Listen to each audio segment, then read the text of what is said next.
La gauche radicale en 2016, l'auberge espagnole. Alors, ce n'est pas qu'une référence à Podemos et au film de Clapiche, qui sont séparés de quelques années quand même, et c'est pas si péjoratif que ça. L'auberge espagnole, c'est l'endroit où on mange ce que les autres rapportent. Ben, c'est un peu quand même la même chose dans la gauche radicale, parce que chacun y a apporté sa spécificité et a mangé aux autres. On y trouve les héritiers du communisme européen sous toutes ses formes, de ceux qui redécouvrent les vertus de l'eurocommunisme dont je parlais dans la partie historique, à ceux qui n'ont pas totalement fait le deuil de la belle époque soviétique, des mouvements animés par des personnalités et ou des groupes politiques issus de l'extrême gauche, mais qui ont choisi l'action politique, l'action parlementaire, l'action électorale, et ont choisi un certain nombre d'adaptations pour y faire face, et ont su aussi traduire des mobilisations populaires et sociales nouvelles, et on y trouve aussi une partie de la gauche nordique écologiste, notamment les camarades, enfin les écologistes danois et finlandais. Ou encore d'autres mouvements plus anciens, on y reviendra, qui n'ont strictement rien à voir avec tout ce que je viens de décrire juste avant. Deux pôles essentiels dans la gauche radicale. Le premier est deux pôles essentiels parce que ça ne réduit pas ce qu'est la gauche radicale. Le Parti de la gauche européenne, créé en mai 2004 et aujourd'hui présidé par Pierre Laurent, après avoir été présidé par Fausto Bertinotti, puis Lothar Bisky, donc un Italien puis un Allemand. Donc Pierre Laurent, qui est notre secrétaire national du Parti communiste, vient de chez nous. Et donc, on va effectivement des gens qui vont se ressourcer dans ce que pouvait être l'intuition de l'eurocommunisme et une volonté de réorienter la construction européenne.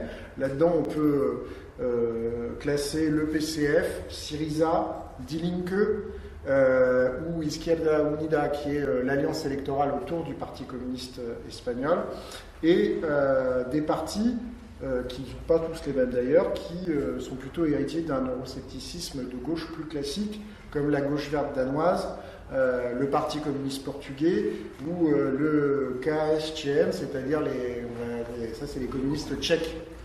Communistes tchèques qui restent un parti communiste puissant en Europe de l'Est, et qui sont un parti communiste particulièrement orthodoxe. Ça a failli très mal se passer au moment de la chute du mur de Berlin en Tchécoslovaquie, avec le pouvoir local. D'autre part, le groupe de la gauche unitaire européenne, gauche vert nordique. Donc on élargit le champ des formations que je viens de citer à des formations nouvelles comme Podemos en Espagne. On a fait une formation sur Podemos, je ne vais pas y revenir dans le détail, ou le CEL, Sinistra, Ecologia et Libertà, dont je parlais tout à l'heure en Italie, ou des structures beaucoup plus anciennes et qui viennent d'une tradition politique totalement différente, comme Sinn Féin en Irlande, le mouvement républicain irlandais, d'ailleurs en République d'Irlande autant qu'en Irlande du Nord, le Parti socialiste néerlandais,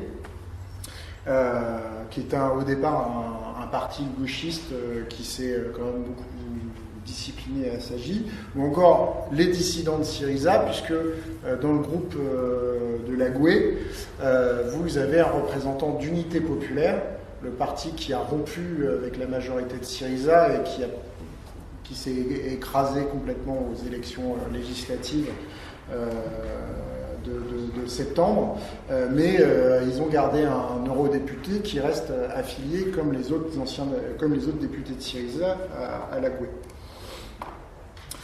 Alors, sans aller rechercher les représentants du trotskisme européen, donc je ferai rapidement une présentation tout à l'heure, vous ne pouvez pas rentrer dans les deux pôles que j'ai décrits dans la page précédente, tout ce qui peut rentrer dans la gauche radicale. Les éléments les plus orthodoxes, voire les plus staliniens du communisme européen, ont rompu avec le parti de la gauche européenne, présidé par Pierre Laurent, quasiment même rompu au moment de sa naissance.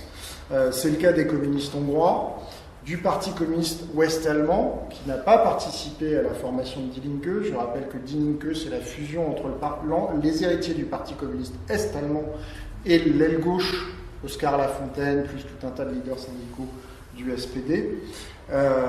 Et plus récemment, les communistes grecs du KKE, qui ont encore un poids relatif et important en Grèce, ont rompu avec le parti de la gauche européenne et avec la GUE, avec le groupe de la gauche unitaire européenne, et siègent aujourd'hui dans les non-inscrits au Parlement européen. Voilà. Les pires opposants à Tsipras, au gouvernement de Tsipras en Grèce, aujourd'hui, c'est le KKE. Les membres du parti de la gauche européenne sont parfois incapables de bâtir des stratégies communes. Les frères communistes, ennemis communistes italiens sont incapables de s'entendre. Vous avez deux partis communistes italiens en Italie, le parti de la refondation communiste, dont était issu Fausto Bertinotti, l'ancien président du PGE, et vous avez le parti des communistes italiens. Et le parti des communistes italiens a refusé de faire liste commune aux européennes avec le Refondation communiste, le CEL et les Verts du Haut-Adige qui avaient monté la liste L'autre Europe avec Tsipras. Les divergences croissantes, mais on ne s'étendra pas là-dessus parce qu'on les connaît, entre PCF et parti de gauche en France, pour tout un tas de raisons, que ce soit de stratégie électorale en France ou d'analyse de la situation grecque, on y reviendra. Le Parti populaire socialiste danois aurait parfaitement sa place au PGE, parti de la gauche européenne. Mais aujourd'hui, il est membre des Verts européens. Alors que pourtant, c'est un parti qui est beaucoup plus éco-socialiste qu'écologiste, comme j'ai dit tout à l'heure.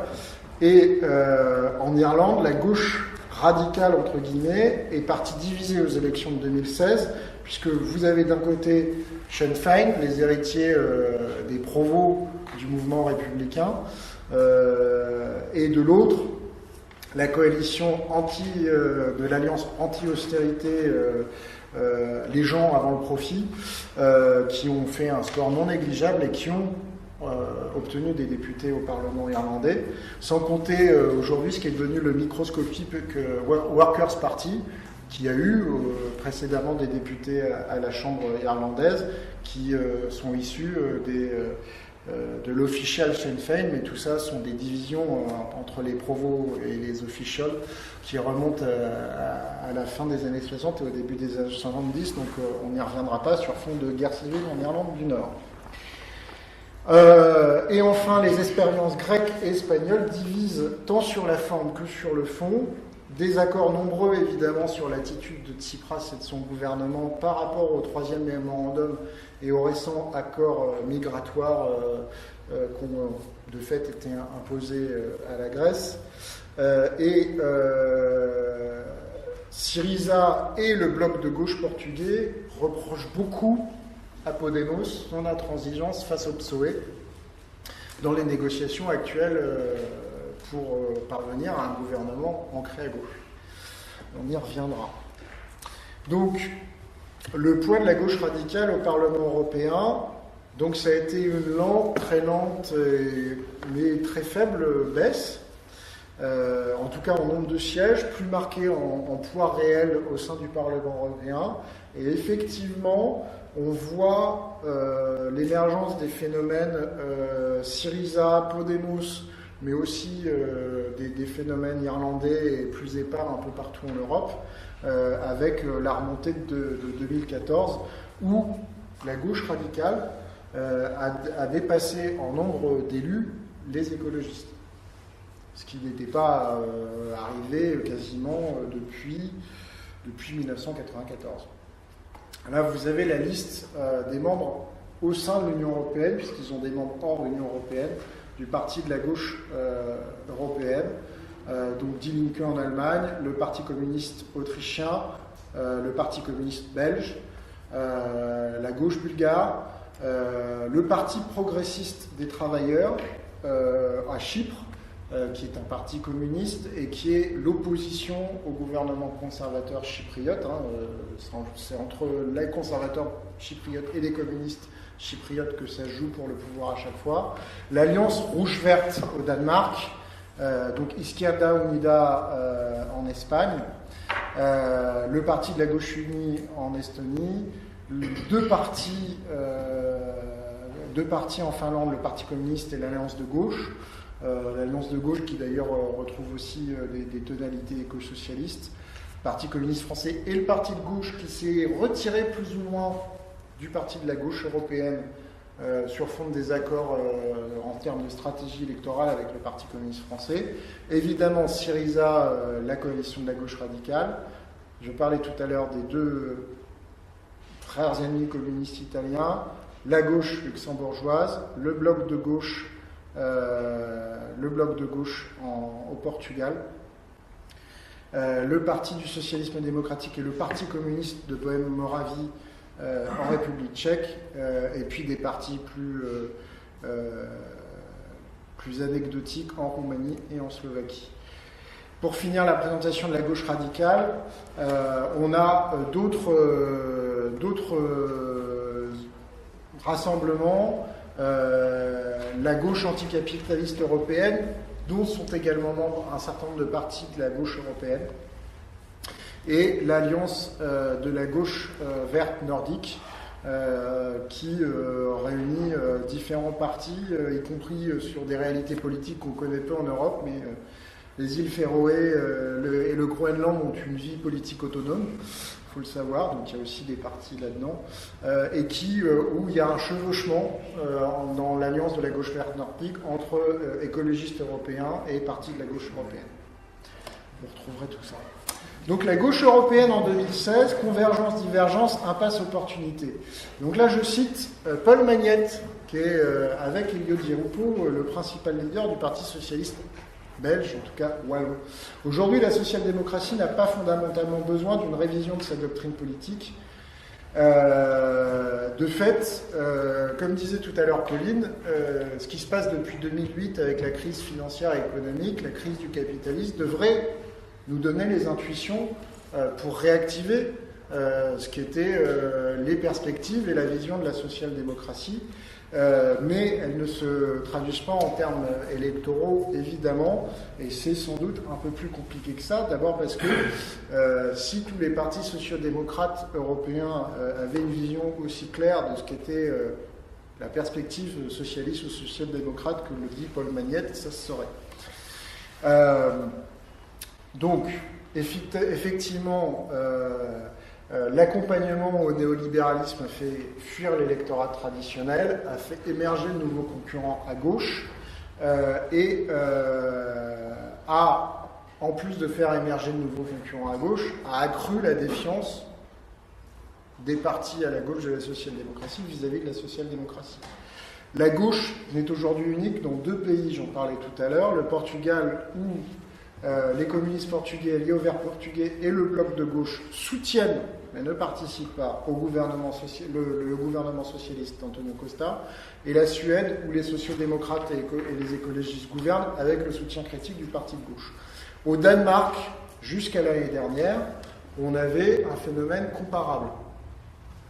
Les sociodémocrates dirigeaient le gouvernement, alliés dans le gouvernement avec le Parti populaire socialiste, éco-socialiste, membre du Parti des Verts européens, et le Parti social-libéral. Je ne rentrerai pas dans les considérations de l'histoire nationale politique très compliquée des Danois, mais en fait ça vient des libéraux, et ils sont un peu radicalisés, ils sont devenus un peu plus de gauche, ça donne le Parti social-libéral à la fin. Le Parti populaire socialiste s'est divisé en cours de route sur des questions d'orientation politique. Et c'est le Parti populaire socialiste qui s'est effondré aux dernières élections en 2015 et qui a fait que la coalition de gauche ou de centre-gauche n'a pas pu être conduite. Les sociodémocrates ont gagné un point et demi. La gauche radicale a gagné un peu plus d'un point. Et c'est les socialistes populaires, les sociolibéraux, qui se sont effondrés, qui ont perdu 5 points chacun, ce qui fait qu'aujourd'hui, nous avons un gouvernement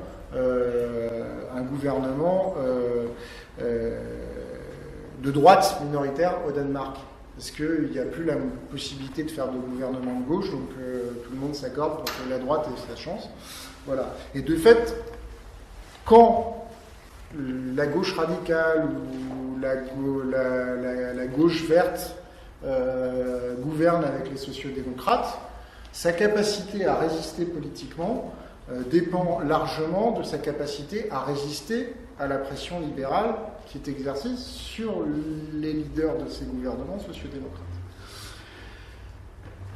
Donc j'ai parlé tout à l'heure du PVDA, mais aujourd'hui la social-démocratie, outre le fait que je présentais, on gouverne beaucoup avec la droite dans beaucoup de partis en Europe, et notamment en Europe orientale et centrale, mais on a des partis qui souffrent d'une grave corruption comme en Roumanie ou en Bulgarie, qui ont été quasiment effacés en Grèce ou en Pologne, qui sont cantonnés par un pouvoir autoritaire qu'ils ont permis de faire émerger par leurs mensonges et leurs reniements, comme en Hongrie. Les sociodémocrates ou les socialistes hongrois font encore 25%, mais la perspective pour eux de retrouver le pouvoir est extrêmement lointaine. Aujourd'hui, les travaillistes gouvernent avec les libéraux aux Pays-Bas. Ils sont en passe de se faire remplacer par les sociolibéraux électoralement, une scission des années 60, dès 66. Et le Parti travailliste néerlandais ne s'en sortira que si un jour il révise sa doctrine pour pouvoir s'allier avec les écologistes et les socialistes. En Allemagne, je le disais tout à l'heure, le SPD pour la première fois vient d'avoir un sondage qui le met à moins de 20% dans les intentions de vote. Moins de 20%. Moins de 20%, c'est le score qu'il faisait en 1890 quand il sortait de la clandestinité et que Bismarck venait de se faire renverser par choix de l'empereur. Donc vous voyez le chemin qu'on vient de parcourir à rebours. Et il est en passe, dans certains endroits du territoire, de se faire remplacer dans son électorat traditionnel le plus éduqué par les écologistes. Et alors qu'il arrive à gouverner avec Die Linke, notamment en Allemagne de l'Est, et il y a même un gouvernement dirigé par Die Linke en Thuringe, soutenu par les sociodémocrates et soutenu par les Verts en Thuringe, donc un des Länder d'Allemagne de l'Est. Au niveau national, la direction du Parti social-démocrate refuse toute alliance avec la gauche, donc issue de la fusion entre communistes et la gauche des sociodémocrates, parce qu'en fait, ils refusent de remettre en cause les dogmes ordolibéraux qui bâtissent la politique allemande depuis la création de la République fédérale. Dogmes ordolibéraux qui ont été étendus à l'ensemble de l'Union européenne depuis. Il n'y a jamais de déficit, la Banque centrale est indépendante, etc. etc. Donc, et malgré l'obtention du salaire minimum, aujourd'hui, la grande coalition se fait au détriment des sociodémocrates. En Italie, Matteo Renzi gouverne au centre. Il n'y a pas de dynamique à gauche, écologistes et gauche radicale sont éparpillés. Et de fait, je pense que les Italiens sont redevables à Matteo Renzi d'une certaine stabilité et crédibilité après des années de berlusconisme. Et puis avec le bordel que ça a été, avec le mouvement populiste 5 étoiles, où on ne savait plus où on couchait et où on allait. Enfin, en Espagne, les négociations sont en cours. Podemos et PSOE s'affrontent fortement pour savoir où sera le curseur dans l'orientation politique du nouveau gouvernement. Par ailleurs, Podemos, PSOE plus la gauche unie, c'est-à-dire le Parti communiste espagnol et ses alliés, n'auraient pas à eux seuls une majorité, il faudrait qu'ils s'entendent avec les partis régionalistes. Ce ne serait pas une première fois en Espagne, ce ne serait pas facile à gérer, mais ça s'est déjà fait, donc c'est pas impossible. Et donc aujourd'hui, de ce que j'ai lu encore hier, je pense que Pedro Sánchez, le secrétaire général du PSOE, et Pablo Iglesias, qui est le patron de Podemos, vont attendre de faire, comme au Portugal, la démonstration que les conservateurs, la droite n'a pas de majorité pour monter un gouvernement, pour imposer le fait que, puisque la droite n'a pas de majorité, laissez-nous essayer, dans des conditions pas évidentes, mais laissez-nous essayer quand même. Donc, reste la Belgique, la Grande-Bretagne et l'Irlande. Elio Di Rupo et Paul Magnette avec le Parti Socialiste Wallon, secondé par la vraie force des socialistes en Belgique, c'est quand même la Wallonie, même s'il ne faut pas négliger les socialistes flamands. On est dans un système fédéral qui oblige au consensus gouvernemental. un peu comme en Suisse, en moins consensuel, puisque aujourd'hui vous avez clairement une opposition et une majorité, puisque la majorité c'est les libéraux plus les ultra-conservateurs nationalistes flamands. Et donc aujourd'hui le Parti socialiste belge a toute l'attitude pour dénoncer une politique très libérale et très conservatrice. Et ce qui est marrant, c'est que dans l'opinion publique, personne n'a jamais tenu rigueur à Elio Di Rupo et au Parti socialiste belge de n'avoir précédemment pas pu mettre au pouvoir en pratique son programme. Puisque comme on est dans un système consensuel, le Parti socialiste wallon est obligé de tenir compte de ses alliés, qui étaient parfois des alliés de droite, puisqu'il fallait faire tourner la boutique fédérale. Et donc tout le monde savait que le Parti socialiste wallon, qui a des orientations parmi les plus à gauche des socialistes européens, en tout cas aujourd'hui, ne pouvait pas mettre l'intégralité de son programme en application. Donc visiblement, les Belges savent ce qu'est la distinction entre conquête et exercice du pouvoir, comme l'avait défini Léon Blum dans les années 30.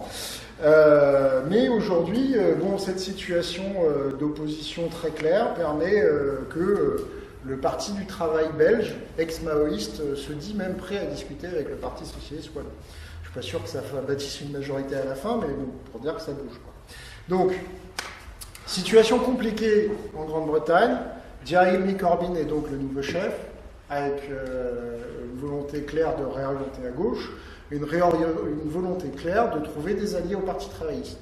Sauf que les alliés à trouver pour le Parti travailliste sont ses principaux concurrents à gauche et dans le contrôle de territoire déterminant pour la survie même du Parti travailliste.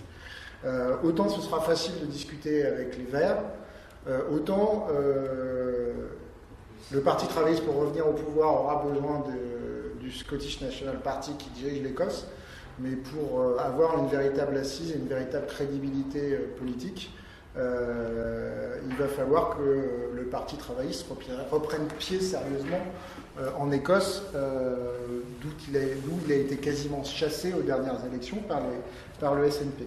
Et enfin, reste l'Irlande, où on n'en finit pas de vivre les divisions de la révolution irlandaise de 1916 et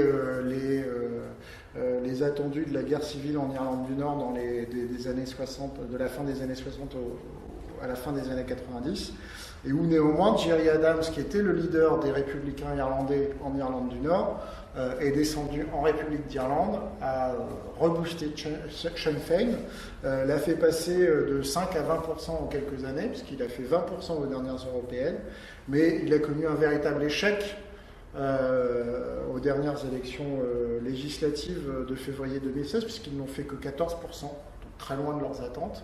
Néanmoins, on peut dire que les républicains irlandais ont remplacé à gauche sur un discours très socialiste, très solidariste, sur la question des charges de paiement de l'eau, sur la question de la crise du logement, etc. Et ils ont complètement remplacé dans la gauche irlandaise, qui était le Parti travailliste qui en général servait de partenaire de remplacement pour les deux grands partis de droite qui étaient Fine Gael et Fianna Fáil, qui sont eux-mêmes des descendants très lointains des républicains irlandais. Donc tout ça n'est pas simple. Au niveau européen, et ce sera la conclusion, qu'est-ce qui se passe? Les socialistes, et pas que les socialistes ancrés aux ailes gauche des partis socialistes, mais en tout cas un certain nombre de sociodémocrates et socialistes discutent dans le Left Caucus au Parlement européen avec les représentants parlementaires de la gauche radicale et des écologistes. On ne sait pas ce que ça va donner, on voit que les votes restent encore très largement divergents, mais voilà. Alliance Against Austerity, fin mars, Syriza et le Parti de la gauche européenne ont invité plein de gens à Athènes, de différents groupes de gauche et partis politiques de gauche, où il y avait de très nombreux représentants de l'aile gauche du Parti socialiste français, pour discuter de la situation économique en Europe, de la réorientation de la construction européenne. Les travaillistes britanniques étaient annoncés, ils avaient confirmé, ils ne sont pas venus. Donc il reste du boulot à faire. Et enfin, pour conclure, attention à ne pas reproduire des positionnements intellectuels caricaturaux. La gauche caricaturale, la gauche radicale est sévère vis-à-vis des sociodémocrates, mais, comme je le disais tout à l'heure, le bloc de gauche portugais, Syriza, s'inquiète bel et bien de l'intransigeance de Podemos vis-à-vis du PSOE, parce qu'ils ont besoin d'alliés en Europe, et que les Portugais et les Grecs aimeraient bien avoir un nouveau gouvernement de gauche au sud de l'Europe qui conteste l'orientation libérale européenne. Et les milieux gouvernementaux grecs s'inquiètent du rejet de François Hollande dans son propre pays et par sa propre gauche, parce qu'ils considèrent que Hollande est encore un de leurs alliés. Je pense qu'ils n'ont pas très bien compris ce qui s'est passé en juin-juillet dans la négociation. Grosso modo, Hollande leur a dit « Abdiquez comme je l'ai fait, ça vous permettra de rester autour de la table des négociations ». Donc ils ont suivi son conseil. Mais grosso modo, le gouvernement de Tsipras préférerait qu'il y ait un gouvernement de gauche qui soit réélu en France en 2017 et il ne voit pas qui ça pourrait être à part Hollande. Mais ils n'ont pas tout très bien compris la situation politique française. Voilà, mais grosso modo, aujourd'hui, sans un ressourcement du logiciel des sociodémocrates en Europe, on voit mal ce qui pourrait faire bouger une dynamique à gauche, tant en termes d'alliance qu'en termes de contenu programmatique. C'est terminé, et il est temps. Vous avez donc la parole. On a une petite demi-heure pour commencer à éteindre la lumière. À 55, il faudra qu'on ait commencé à bouger les chaises. Voilà, donc on a une petite demi-heure. Qui veut poser des questions, prendre la parole, machin. Nathanaël. Moi, c'est pas vraiment des questions, c'est plutôt des observations. En fait, je partage. Alors, moi, j'ai une spécificité, c'est qu'en fait, je pense que je suis un social-démocrate, réformiste, donc je suis au Parti communiste français. Donc, j'ai cette petite particularité-là qui fait que je travaille très bien avec les gauches du PS, mais peut-être un peu moins bien avec le Parti de gauche. Moi, ce qui me.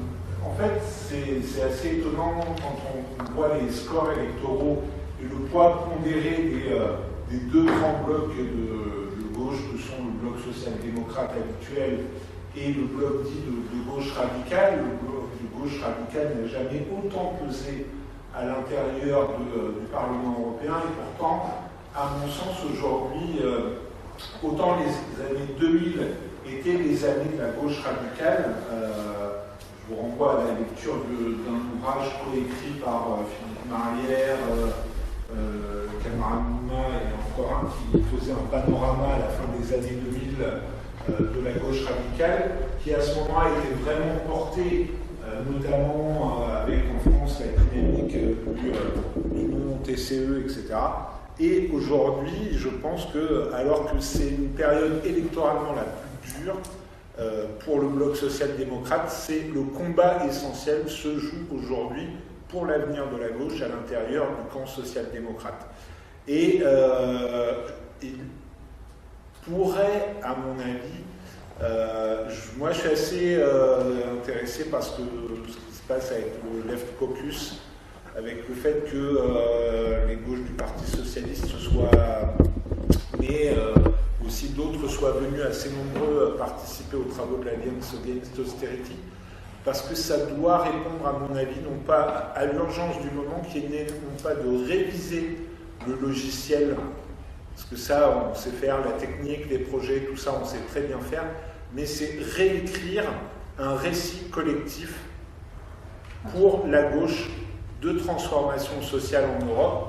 Et le récit collectif, c'est quand même celui qui donne sa place autant à l'individu, autant qu'il donne du sens à l'action collective. Et ça, je pense que c'est ce qu'on a perdu, ce qu'on ne sait plus faire à gauche. On savait le faire, on a su le faire à la fin du 19e siècle, le récit collectif socialiste. On l'a fait avec plus ou moins de bonheur, le récit collectif communiste dans les années... des années 1920 à 1960. Et puis aujourd'hui, on est en panne d'avoir un récit qui redonne une place à l'individu et en même temps qui redonne du sens à une action collective et qui dépasse le projet parce que forcément, le projet, c'est pas une fin en soi, c'est jamais qu'un outil. Donc voilà ce que je voulais dire. Et voilà, moi je compte aussi sur, juste pour dire que les éléments qui font que j'ai de l'espoir, c'est Corbyn, c'est Elio Di Rupo, c'est le repositionnement du Parti socialiste portugais, c'est finalement peut-être ce qui pourrait arriver en Espagne. Il y a aujourd'hui des choses, et effectivement, comme disait Colin tout à l'heure, ce vent un petit peu fou qui nous vient du monde anglo-saxon. En fait, c'est le monde anglo-saxon qui est en train de réveiller la gauche aujourd'hui. C'est quand même assez intéressant. Après l'avoir tué il y a quelques années. Après l'avoir tué. Qui d'autre voudrait prendre la parole? Je veux bien dire quelque chose d'hétérodoxe. Soit hétérodoxe. Le seul espoir que j'ai, et je vais m'expliquer après, c'est la renaissance des libéraux. Parce qu'il n'y a plus de libéraux en Europe, il n'y avait que des réactionnaires. Je vous avoue que moi, Tony Blair, pour moi, il n'avait rien de social-libéral. Quand Jospin a privatisé pour 250 milliards de biens publics français, ce n'était pas du libéralisme, puisqu'il a créé des monopoles privés, voire très volontairement dans certains secteurs. Son Premier ministre des Finances a vendu des pans entiers de l'industrie française à des entreprises américaines. Vous savez de qui je parle, je ne cite pas son nom, c'est pas la peine. C'est comme tous les partis réactionnaires, c'était devenu un parti de voleurs. Comme tu l'as dit, les Polonais arrivent aux élections, découvrent un scandale, ils sont quand même réélus. Alors le coup, qu'est-ce qu'ils sont très contents, les élections d'après, ils recommencent à voler. Alors, à voler comme c'est pas croyable. Et après ça, on s'étonne qu'il n'y ait plus de parti socialiste en Pologne. Il n'y a pas un parti socialiste en Europe qui n'a pas une grosse affaire. En Belgique, c'est le maire de Charleroi au Namur, le dernier maire socialiste de la ville, il a fait tuer son prédécesseur pour prendre sa place. Il y a cette espèce de corruption morale qui a envahi les partis socialistes, est absolument terrifiante. Je ne parle pas du gazoduc de Schröder. Hein. Et je dis que c'est un vrai problème politique. Nous avons perdu nos repères. Ça, c'est facile à comprendre qu'il n'y a plus de repères quand les gens font ça. Et nous avons perdu nos repères économiques. Madame, pendant 5 ans, Almunia, commissaire européen socialiste, reste assis sur le dossier du monopole Google. Madame Vestager, et c'est là qu'on revient à ce que j'ai dit, qui est une libérale, c'est une danoise, les membres de son parti qui siègent au Parlement européen siègent dans le même groupe que les amis de Bérou. C'est pas la révolution. Elle arrive et au bout de 5 mois, elle envoie une lettre à Google en disant ça ne va pas, vous êtes contraire au marché, vous êtes en situation de monopole, expliquez-vous. Genre, le socialisme pendant 5 ans, il s'en est pas aperçu, entre guillemets, parce que là, les services de la Commission ont fait leur travail. Hein. La libérale arrive, au bout de 5 mois, c'est elle qui a fait payer des impôts, qui va faire payer des impôts aux grandes entreprises internationales. Très curieusement, il semblerait qu'il y ait des gens dans certains pays, parce que le monopole, ce n'est pas le monopole privé, ce n'est pas le marché. Il y a 3 semaines, The Economist a quand même publié un article sur 4 pages en expliquant que nous étions dans une économie de monopole et non plus dans une économie de marché. Et ça, je ne comprends pas que les sociodémocrates aient refusé de faire cette analyse, qui était faite par certains libéraux, qui commencent heureusement à réapparaître. Alors les sociodémocrates vont bien être obligés de se situer face à eux. Alors effectivement, à mon grand étonnement, ce groupement, la Belle Alliance Populaire, dans sa 3e page, utilise le mot réactionnaire, que très curieusement, je n'avais plus entendu au Parti Socialiste depuis au moins 30 ans. On commence à taper sur les libéraux, et 3 pages après, on dit qu'il y a quand même des forces réactionnaires dont il faudrait peut-être s'inquiéter.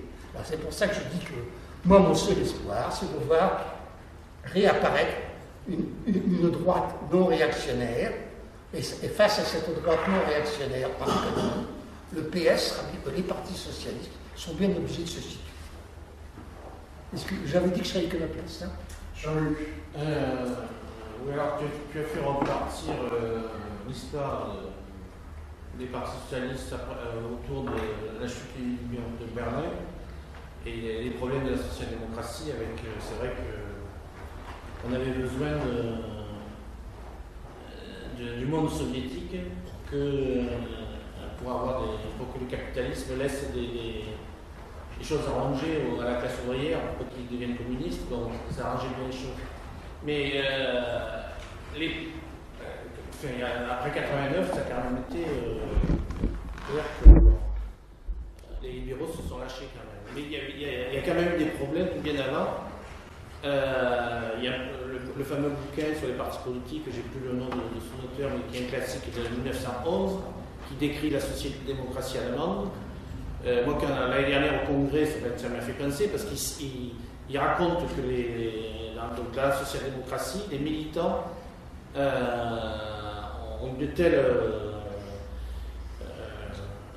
confiance aux députés qui trahissent le programme du parti qu'il y a quand même une espèce de légitimisme, pas envers le président, mais envers le groupe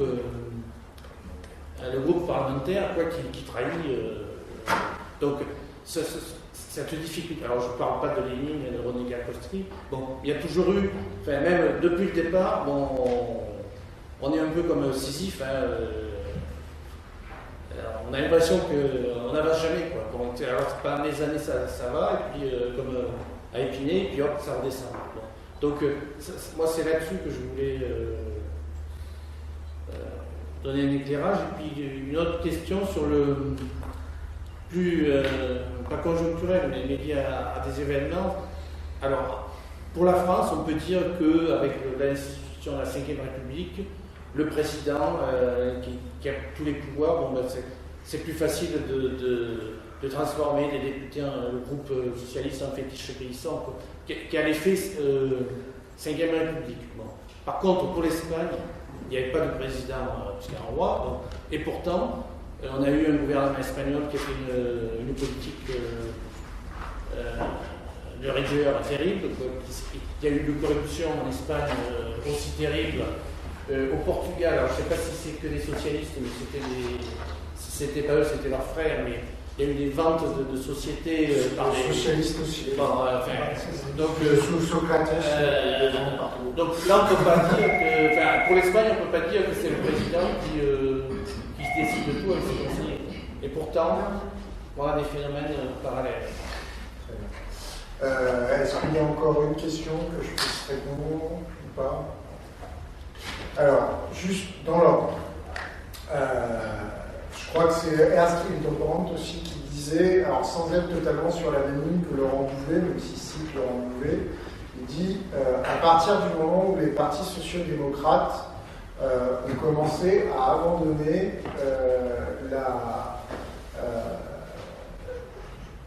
le discours sur le rôle historique qui donnait aux travailleurs et à la classe ouvrière, moteur de l'histoire chez Karl Marx, sans remonter jusque-là, mais à partir du moment où les partis sociaux-démocrates ont commencé à dire que ce n'était plus la classe ouvrière qui allait faire bouger les travailleurs, qui allait faire bouger le mouvement de la société, cette classe ouvrière a perdu ses repères, s'est retrouvée déclassée, autant dans le discours que dans les actes, puisqu'elle a subi la crise économique, la révolution néolibérale, la déstructuration de nos modèles sociaux, s'est retrouvée déclassée, a perdu ses repères, et ça participe aujourd'hui du remplacement progressif que certains ont totalement acté et revendiquent même aujourd'hui. Ce cas de Valls et de Jean-Marie Le Guen, Jean-Marie Le Guen a publié une tribune en ce sens dans Le Point en juin dernier, participe aujourd'hui du fait que la question identitaire remplace progressivement la question sociale comme cœur du débat politique et comme référence. C'est pour ça qu'aujourd'hui on a, en France mais ailleurs en Europe, et notamment en Allemagne, ce qui devrait nous inquiéter particulièrement, des pans entiers de l'électorat qui devrait être celui de la social-démocratie ou des socialistes, qui basculent vers l'extrême droite, et même on préférerait qu'ils basculent dans la dissension massive dans ces cas-là, mais ils basculent dans l'extrême droite qui reprend partie un discours en désignant un autre bouc émissaire. Le bouc émissaire, c'est plus le grand patronat et les 200 familles, c'est l'étranger qui pourtant partage la même peine que toi au boulot, mais qui en fait est là pour voler ton boulot. déficit n'avait pas bien vu parce que les communistes et les socialistes avaient menti. Donc là, on a une vraie difficulté, c'est-à-dire qu'on ne parle plus à la société, on ne parle plus de la transformation de la société, ce qui fait perdre les repères à toute une partie de la société dans un monde qui est particulièrement déstabilisant par ailleurs. Je sais qu'il faut se dépêcher. Tous les partis socialistes n'ont pas la même structuration. On disait tout à l'heure, la social-démocratie, ça existe en Grande-Bretagne, ça existe en Allemagne, en tout cas ça existait en Grande-Bretagne, en Allemagne et en Europe du Nord, parce que vous aviez des syndicats forts qui étaient liés au Parti travailliste ou social-démocrate et qui faisaient bouger la société. Le Parti travailliste britannique, il a été créé par les syndicats. Les syndicats allemands ont été créés par le SPD. Et en Scandinavie, les syndicats et le parti ont bâti le modèle social scandinave. Ce n'est pas le cas en France. Mais en France, on a quelque chose que n'avaient pas ces autres partis sociaux-démocrates, c'est que les partis sociaux-démocrates étaient finalement des partis très unitaires. Si je voulais caricaturer, je dirais très léninistes. C'est-à-dire qu'en France, on a eu de 1905 à 1946 et de 1971 à aujourd'hui la représentation proportionnelle dans le parti. C'est-à-dire qu'il y a la démocratie interne. En Allemagne, en Suède, en Grande-Bretagne, vous n'avez pas la démocratie interne dans les partis. Donc quand vous rencontrez des représentants de ces autres partis, en Espagne c'est pareil, il n'y a qu'une ligne, je vois qu'une seule tête, et vous obéissez. Ce qui explique aussi la discipline de fer qui existe dans les groupes parlementaires, malgré le fait qu'il n'y ait pas de président omnipotent comme il y a en France. Il y a une discipline de fer dans les groupes parlementaires socialistes hors de France. Et enfin, pour terminer là-dessus, je ne sais pas s'il faut espérer la renaissance des libéraux. J'ai un peu quand même l'impression que la remise en cause des monopoles est souvent de façade. Mais en tout cas, ce qui est sûr, c'est qu'en Belgique, je ne reviendrai pas sur le niveau de corruption qui existe notamment en Europe de l'Est, mais quand les sociaux-démocrates sont arrivés au pouvoir en Europe de l'Est après la chute du mur, ils l'ont fait sur des discours extrêmement libéraux. Donc ça aussi, ça a déséquilibré intérieurement les socialistes européens. Mais pour revenir sur la corruption, l'une des raisons du fait de l'aura morale d'Elio Di Rupo, c'est que justement l'équipe d'Elio Di Rupo a fait le ménage dans le Parti socialiste belge de tous ces comportements mafieux et corrompus qui existaient, et qu'aujourd'hui, les Belges, de quelque tendance que ce soit, lui sont gré d'être un homme honnête et cohérent. Et là, pour le coup, ce qui est intéressant, même dans un tout petit pays de 10 millions d'habitants, où les socialistes ne pèsent vraiment qu'en Wallonie, mais vous avez une structuration sur un parti social, avec un parti socialiste qui est capable de parler comme un peu les Français, mais avec une véritable social-démocratie comme on l'entend en Europe du Nord, avec syndicats, partis, mutuelles. Ce qui n'existe pas en France. Cercle sportif. Voilà. Donc j'en terminerai là, mais c'est très clair. On a besoin, aujourd'hui, on est encore dans une domination de l'idéologie libérale de fait dans les partis socialistes. Ça empêche de discuter clairement avec le reste de la gauche en Europe. Ça commence à se faire. Il faut dire que la prise de conscience par rapport aux déroutes électorales tarde à venir, parce qu'elle est quand même à peu près régulière dans tous les pays d'Europe. Et malheureusement, tout le monde n'en tire pas les mêmes conséquences et n'en tire pas les conséquences qu'il faudrait pour qu'on sorte de l'impasse. Donc, voilà, c'est terminé. Désolée.